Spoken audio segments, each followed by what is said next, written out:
Hello, everyone. This is Tom Fox back for another episode, and I'm absolutely thrilled to have with me today back Lisa Levy. Lisa, first of all, welcome back.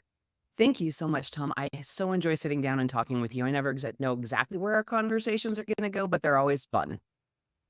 So, as a little background, Lisa was on the pod a few years back talking about her then latest book, but we had never actually met in person until late February when we were both at a C suite thought leaders retreat. And some people so well virtually, you see them in person and go, "Oh my God, that's Lisa Levy," which is what I did. And we gave each other a big hug and we started talking and we didn't stop talking. And so we've figured out a way to stay a little bit more connected. And this podcast is going to be one of them because you have been working on a major project which led to some really interesting thought leadership that you've been engaging in that I wanted to explore, Lisa. And that's around succession and succession planning. So, with that incredibly long winded introduction, why is succession planning in 2024, with five generations in the workforce, even more important than it's ever been in Europe? And thank you for teeing up the five generations because that adds some complexity to our work environment. That in years gone by, there was an assumption of transitioning. I have a role and I have somebody underneath me, and it will linearly just sort of roll down through the hierarchy of an organization. In the last 4 years, the hierarchy of organizations have been blown up. And we have people in the workforce longer and later into life than really ever before. And we have young people coming into their careers with a whole new set of expectations of what work means to them and what they're willing to give to it. That's so very different than what I was expected to give when I entered the workforce. And I'm thinking probably different than what you were expected to give, Tom, when you entered the workforce. And we were not ever encouraged to challenge what was asked of us. We were expected to do and say, "Thank you, sir. May I have another?" And our young people aren't doing that. And so succession planning has become something so much more vibrant. And fundamentally, I believe it has always been a strategic exercise that has never been given full credit because it only became important when oops, we weren't ready for it. And I think it's more important than ever now that we're ready for it. And succession planning is a project. Embedding it into culture is a process, and it has to be nurtured and cared for on a regular basis intentionally. So, Lisa, I write a lot about the board of directors and the board's need for not simply succession planning, but really a bench of candidates or potential candidates to look at. And what I heard you say was a very holistic approach as well. But the five generations in the workforce, let me see if I can articulate it to something that I think everyone will relate to, which is the Queen Elizabeth, Prince Charles problem. Yes. Queen Elizabeth lived into her 90s, but her mother lived into her hundreds. So that was not unexpected that you might see her live that long.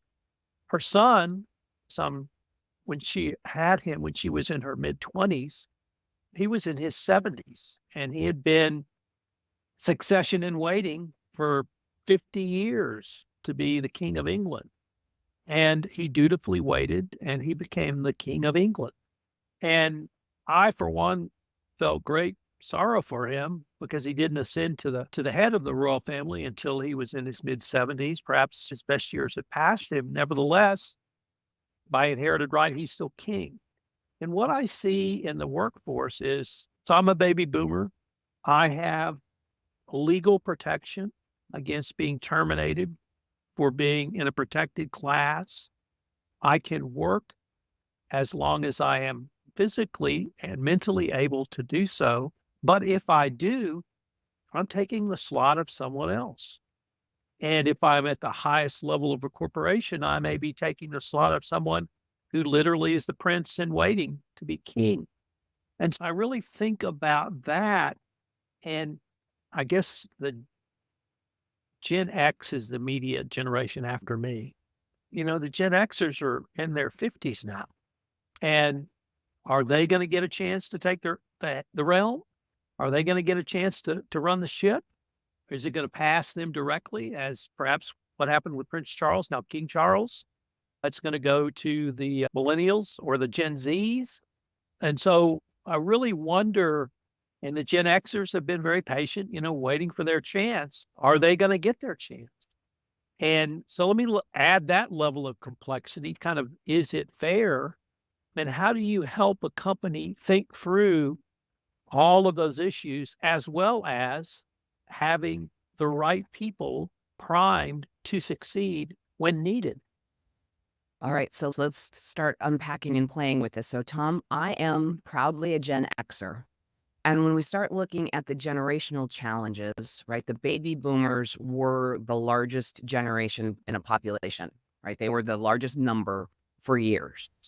Gen X is a much smaller generation, but the millennials came back into being larger. And based on the aging population of our baby boomers, the millennials are the largest population in the workforce today. They're in their 40s. Sometimes we still talk about them as being the unruly generation, but they are firmly in director, vice president, and executive roles today. And our Gen Zs who are coming into place, the leading edge of them are probably 3, maybe 4 years into their career. So they are starting to really navigate, what's this work life all about and this career plan? What does it mean to me? And do I even care, and do I like it? Our baby boomers who are leading, and if we're talking about, and I will go down the path of a very traditional Fortune 500 corporation where we are still very hierarchically organized and power follows the hierarchy. And I challenge that model in everything that I do with every client that I have, because the way we've always done it is broken. It doesn't account for succession planning. It doesn't account really well for diversity, inclusion, and equity. There are so many different things that are broken in that command and control mindset that the biggest thing we're concerned about is having butts in the seats in the office, that I won't even go down that road of my rant, because I could be there for an hour, and that's not what we're here to talk about. We're talking about making that better. And succession planning is a way to do it. And there is a point in time where, if we are, let's talk about it from the board of directors level, looking across the organization from that perspective, there is an onus on the board to ensure that the executive structure of a business, of a company, is serving the needs and the outcomes of that business. So there are shareholder needs, there's revenue, there's money, there's all of those considerations, but the health of how that business operates, succession planning is a critical cornerstone to making that happen. And a person can be in a place too long. My former father-in-law used to tease that when you have house guests, you really should put a fish in the back of the closet, so at some point in time, it starts to stink so that they'll go away. You don't want your company to stick around for too long, and you don't want your leadership team to outstay their effectiveness. And I would challenge in numerous instances that leaders today who are in CEO positions, who are concerned about butts in seats and people being present in offices, and less concerned about outcomes and what the results are for the company and for the business, and ultimately their key stakeholders, they're outmoded and they need to move on, because they are taking up a seat from somebody who could take that business to a next level, and a level that may not even be on the horizon in the current framework and thinking, because they're stuck with the blinders on, doing what they've always done, the way that they were trained. And I think everybody is challenging for something different. So let me circle back to something you started with, because I'm not sure I fully buy into it entirely, which is the difference in the generations. Because I've raised this question with a wide variety of thought leaders, people in compliance, people in business, and what their point to me is, it's really just difference in degrees. It is the values that we hold as either humans, or if you want to drill down to Americans, is relatively the same. Obviously, different political parties, different economic philosophies, etc. But the values that people want of respect and trust, ethics, to feel empowered, to feel purpose driven are really across all generations. And that whereas I think you correctly articulated that my generation may have another, sir, thank you, to how you might counsel a millennial who continually uses the wrong verb tense or misspells could be different. But that the values are really the same. And that if we focus on the values, we as leaders should learn how people will respond to criticisms, critiques, whatever that might be. Any real thoughts on that? Or maybe even what have you seen in the workplace? Because this is exactly what you do. Yeah. So values are really very personal, right? There are some universal things that we can probably all start to agree on. But when we get into the place of work purpose, I think we want to believe that everybody has this desire to be purpose driven.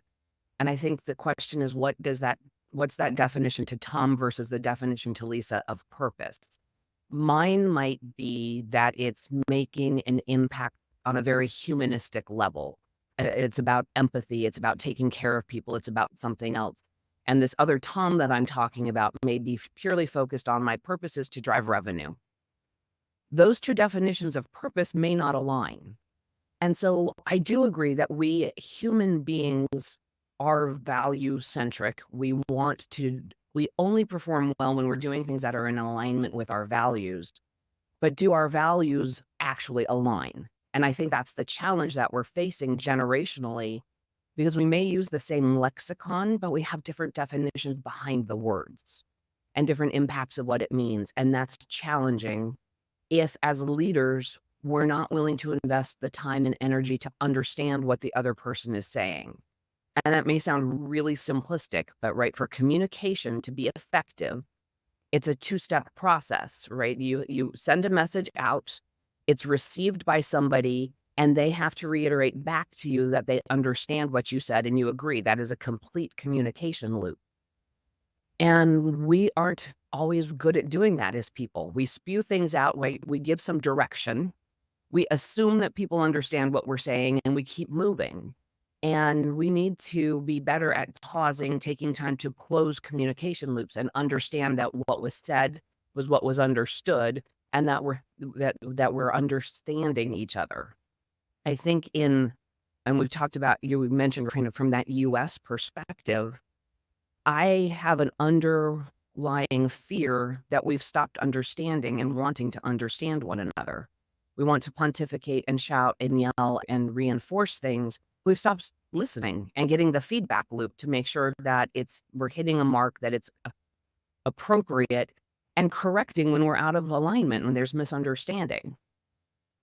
So I think that's very fundamental, and it very much crosses all the generations, because how we send and receive information is very different. Lisa, let me pose a generational issue in a different way, or a different outcome of it.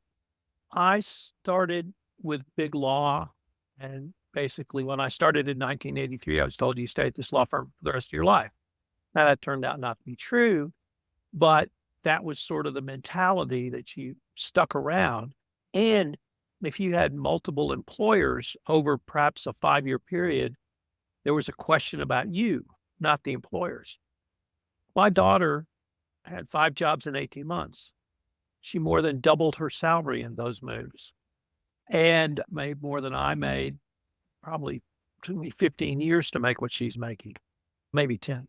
And so it seems to be a lot more fluidity in the workplace, and certainly not a mentality that, look, I need to stay here and just gut this out for 18 months or 2 years so that it doesn't negatively impact me going forward. Should a company look at those issues now?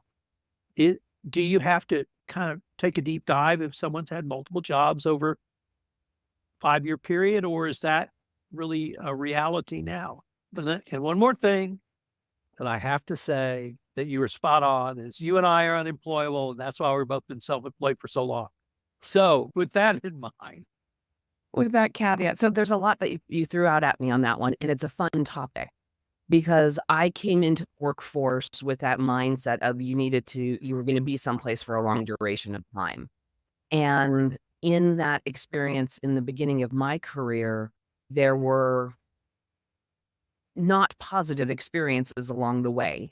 And I stuck it out because I hadn't been there for at least 5 years. And I wanted to have my resume. I didn't want to be called into question for leaving what was an untenable situation and having a potential future employer think that it was because I was. So I lived that experience to a point and then found an entrepreneurial part of myself that I didn't know was there and said, I'm not taking this anymore. I want to create something that's different. And so, yes, 15 years later, I am wholly unemployable.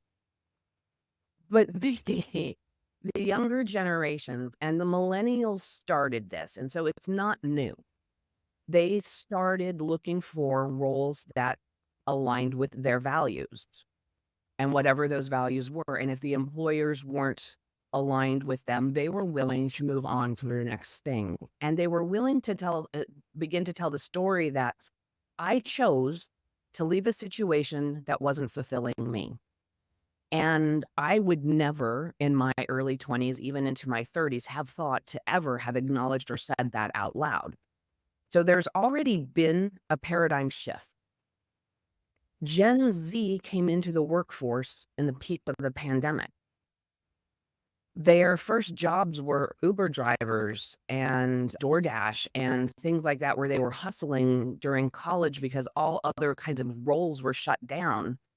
And then they jumped into their career tracks if they were graduating and getting degrees and starting down a career path. And they have zero tolerance for what they consider to be BS. Zero tolerance. And so they will leave, and they have figured out that the fastest way to earn more money is to build some skills and then take them to someplace new. So to your question about looking at a resume, which I don't do a lot of anymore because that's not the place that I'm in, but I work with companies that do.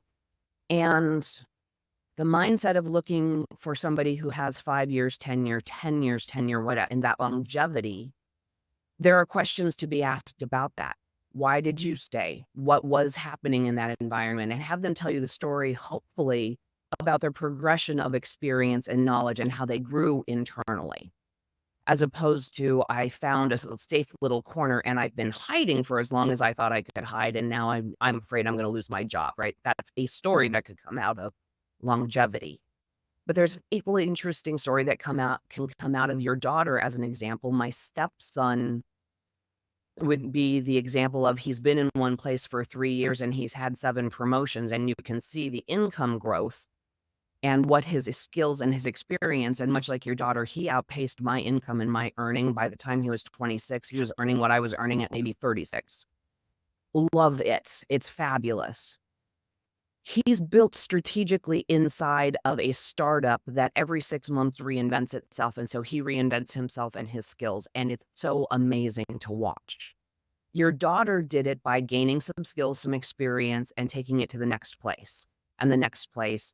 But she's created something that I'm assuming from what you've described is a continuous learning experience. And she's applying what she learns into the next thing. And she wants and has continued to raise the bar for herself. And that, I think, is what we're going to see more and more of as Gen X really comes, or I'm sorry, Gen Z, I'm Gen X. When Gen Z really comes in to full force in the workplace, that they will take what they can get from an employer. And if the employer appreciates what they've done with that knowledge and rewards them and helps them grow inside, I think it will stay. But as soon as they feel like they are not appreciated, they will find the next thing, and they have no fear of making that jump. And I don't think that looking at a resume with 5 jobs in 5 years is a problem, as long as it documents growth. So let me see if I could circle back to where we started with succession planning and maybe go into the weeds a little bit on that. And here I do not mean board of directors. I mean just a corporate or governmental agency, whatever it may be, thinking about succession planning. Previously, or at least one form of succession planning was the next person up. Who gets it next? Who's been here the longest? Who's the next one due up for a promotion? Hopefully we've evolved past that, but maybe not. But overlaid once again with this 5 generational workforce that we have, how should a company think about succession planning, particularly as they move into upper management, where a very high producer on a line or an operational position is assumed to be of high talent and a potential candidate to move up into management or management training? And here I'm going to use one of my favorite examples from actually the military because it was so counterintuitive. Dwight Eisenhower was appointed to lead the U.S. reconquest of Europe, and he was promoted over 400 generals ahead of him by George Marshall. Marshall obviously saw the right candidate, and Marshall's never explained his thought process behind that, what he went through to determine Eisenhower was the right person. So we have tangible examples of even in a hierarchical system where people were promoted above those ahead of them in the hierarchy. How do you counsel a client to think through the identification of potential candidates and then putting them in a succession planning process? Absolutely. So and I think I teased at this earlier that the beginning of succession planning is a project, right? It's something that you make a conscious choice to do. You plan out and design what it looks like. You understand your employees, you understand their skill, their hopes, their dreams, right? And you build this into a process where you can start to manage year by year how you're growing your employee base internally. Because I always want to start with when there's an opportunity, I want to reward people inside the organization, whether it's a 10-person organization or a 2,000-person organization, right? Those who are inside growing into new opportunities should always be the first choice. But that means that we're helping them grow so that they can do that. So in setting the foundation for succession planning, right? This is strategic. It's not a contingency plan. It's not something that we dust off when something goes wrong and we flick through the pages and go, oh my gosh, we should be doing, because all of those things should be inherent into how the business runs. We should be evaluating skills and capabilities. We should be asking, just because a person is really good in a technical role doesn't mean that they don't have aspirations for leadership. Nor does it mean that they want to be leaders or be good leaders. Some people like to stay very technical, hands off, and don't want to deal with people.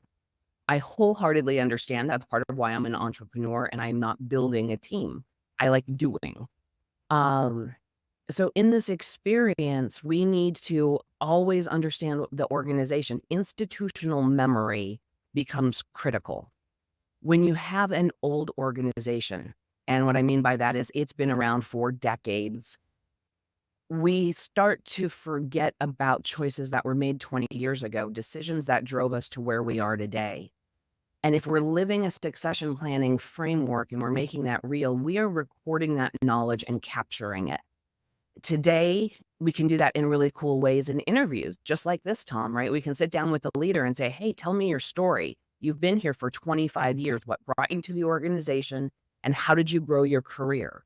As you look back, what were some key mess ups along the way? Something that you would want somebody to never repeat. Lessons learned, applied, and shared with the employee base. Go figure, right? We want to open all of that up. And the succession planning framework then looks at employees. Where are their skills? Where are their capabilities? Where are those gaps that are opportunities for them to grow? And intentionally put plans in place to fill those gaps, grow those employees so that in 6 months, 9 months, 18 months, they're taking on a new role that exists inside of the organization. So then at that highest level of the organization, we need to be really transparent. Everybody needs to understand how the organization works, how that business runs, so that if you're talking about a large organization that may have many different geographies that they serve, what's the opportunity in region 1 versus region 6? And is there a career path for me to get there? Because I'd really like to live in region 6 at some point in my career. and have honest conversations with leaders on a regular basis with the intention of where do you as an employee want to go? And it really is up to us as leaders to serve that growth because it serves the health and longevity and the resiliency of the business. Wow. Do you see or hear leaders who can articulate that message or at least will listen to people like you who bring them that message? So there are places and pockets right now, younger companies, in growing companies, it's easier to embed it in at the beginning. If you have a leader who is growing and they're going to have a growth cycle, well, they've got 10 employees and the funding and the business, and they're going to double in size, that's a really good time to start building that and building it into the culture. It's so much easier if you start at the beginning with the intention in place. Okay. Most big companies, most places have what I talked about, that succession plan in that contingency plan mindset where they pull something out and go, oops, we should have already been doing this because some consultant like me came in and did that work with them years ago. Those are harder to move, but those are also the most impactful organizations to do this. So right now I'm talking with an organization that's big, over 2,000 employees, and more than 100 of those employees will be retirement eligible in the next 18 months. And succession planning has never been a topic of conversation inside of this organization. They have a leader, and I like to describe the leaders that I work with as disruptive. They like to challenge the norms and challenge the status quo. And in this organization, that is uncomfortable for everybody who worked there. But he's looking at the loss of the knowledge of over 100 key employees in 18 months. And so we're looking at a way of solving for that to build in a framework that we can build into their annual process of how they review and encourage employees through continuous learning and development and career progression and career laddering, but also that piece that I talked a little bit about, that institutional memory, right? Actually capturing that knowledge in video and taking those interviews into bits and bytes that we can package 5 minutes on this topic, 20 minutes on this topic, so that it becomes usable as a recruiting tool if we're going outside of the agency and trying to bring people into the organization. If we're looking at people inside, how they can see what those different options and opportunities are like across the different geographies, and really be able to package this in ways that people can consume it so much more than reading a job description. In a previous conversation you and I had, you talked about the power of podcasting because our voice is inside our listener's head. So imagine if this is a recruiting tool and you are listening to me tell my story of the last 30 years that I've worked for this organization. And here are some things that I did that were absolute epic failures. Here are some things that I did were fabulous and resounding successes. And here's 4 things I wish I knew 5 years ago that I've learned. And I would like whoever takes my place to not have to learn those 5 painful lessons for themselves. Would that help you decide whether or not you are interested in that role? Absolutely. And so with this, and then technology plays a part in this, the video, the recordings and all of that, but we have AI tools and things that can help us take all of this content and package it for employees inside of the organization and how they might career path, and leveraging AI to look at an individual's skills, background, and experience and map it against some of the things that we might have about their hopes and aspirations and help design that growth plan for them. So things that I, as a consultant, would have spent weeks and months doing, by leveraging some new technology, I can deliver results in days and weeks. That is a huge time savings. It's at a significant cost savings, and we get to make an impact that much faster. Lisa, we are near the end of our time for this episode. Is there anything you wanted to end with that we didn't get to, or you wanted to follow up? No, I guess the closing point that I would make for anyone inside of a business, leading a business, growing a business, succession planning is intentional. It doesn't happen by magic. It requires time, effort, energy, and commitment. And what it does ultimately is make your business resilient to unexpected change. Lisa, could you tell our listeners what might be the best place to find you, the best way to connect with you, and to find out more about your podcast? Absolutely. The best way to find me is Lisa L. Levy, L-E-V as in Victor, Y on LinkedIn. You can find more about the podcast, disruptandinnovate.com, and you can find all things related to what I do at lcubedconsulting.com or at lcubedconsulting on YouTube. Lisa, I wanted to thank you again. I'm not going to let this much time lapse between our next visit. So I'm greatly looking forward to continuing this conversation.